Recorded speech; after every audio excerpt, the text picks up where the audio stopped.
Does 0.1 inch really matter? In my past video, I said that the Galaxy Tab S7 Plus will have a display of 12.3 inches. It actually will have 12.4 inches, and so many comments were, hey, wrong info, fake channel, fake content. I mean guys, 0.1 inch. Really? Ask yourself, 0.1 inch. It might matter on 4-inch device, but if you already have 12.3 inches, who cares about the extra 0.1? I mean display size. What were you thinking, dude? Awkward silence. Moving on, we have our very first leaks of the Galaxy Tab S7 Plus.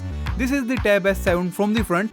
This image isn't of the super high quality, but we can see that it's quite bezel-less and the size is about 28.5 cm in length and 18.5 cm in width, with a display of again 12.4 inches. Yes, 0.4 inches, not 3.4 inches. From the back side, we have dual cameras of 13 plus 8 megapixel, the spot for the S Pen, and then the Samsung logo, which we can't see in this image, and over here is the AKG logo. Overall, to be honest, this is a pretty damn sexy looking device. It's very well built and it will give iPad a good run for its money. It's the Galaxy Tab S7, which has a slightly smaller display of 11 inches, and both of them will use a 120Hz panel, making them super smooth. And like I have mentioned, the 5 megapixel camera is on the landscape orientation this time around. The detachable keyboard folio has also been leaked, giving us a good look of what could have been a computer replacement if it wasn't for Android limitations. A commentator of mine gave a great suggestion that if Samsung would let us use this display as a second wireless monitor with Windows, that could be great. And really, as someone who is used to a dual monitor setup, I can really understand the use of second wireless monitor, or heck, even a third monitor for me. Just like how iPad can be used as a second display for a Mac.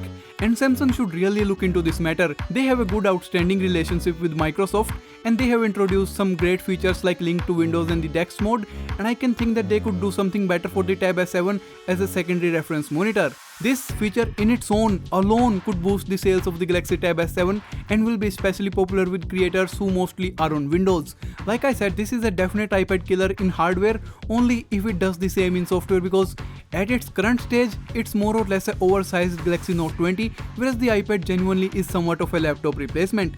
YouTube has removed polls, but would you guys be interested in a Windows Galaxy Tab S7? Using Windows instead of Android can give it some additional functionality, especially the productivity applications like Photoshop and Premiere. I know it won't be a dreamland immediately, but with developers optimization this could happen. But that's just a hope for the future. The real Galaxy Tab S7 will run on Android.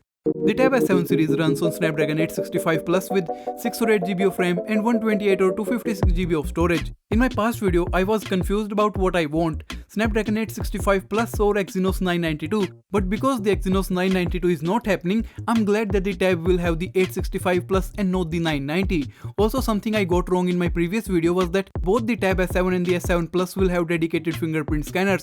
However, as it turns out, only the 11-inch variant will have a dedicated fingerprint scanner and the Plus variant will have in-display fingerprint scanner. Don't know the reason behind this, but it's definitely a little bit awkward. Also, it's unknown which type of in-display fingerprint scanner it will be, ultrasonic or optical. Also, Sam Mobile was hammering Samsung for not including water resistance, but seriously man, do you really need IP68 on a tab? How often does a tab gets near water? Smartphones need it, yes, I understand, because we take them everywhere. We take them in rain, in bathroom, in swimming pools, everywhere we take our phones. But I don't think tablets have the same danger of getting water damaged. Plus, it would be much tougher and much more expensive to seal against water because the surface area is just too much. What's next, eh? Waterproof monitors? Let me know guys your thoughts about the Galaxy Tab S7. I hope Samsung does more with the software. And what about a Windows Tab S7? I would be interested in that. Make sure to subscribe for daily tech videos. Give me a thumbs up if you enjoyed. Come hang out with me on Twitter. And guys, thanks a lot for watching.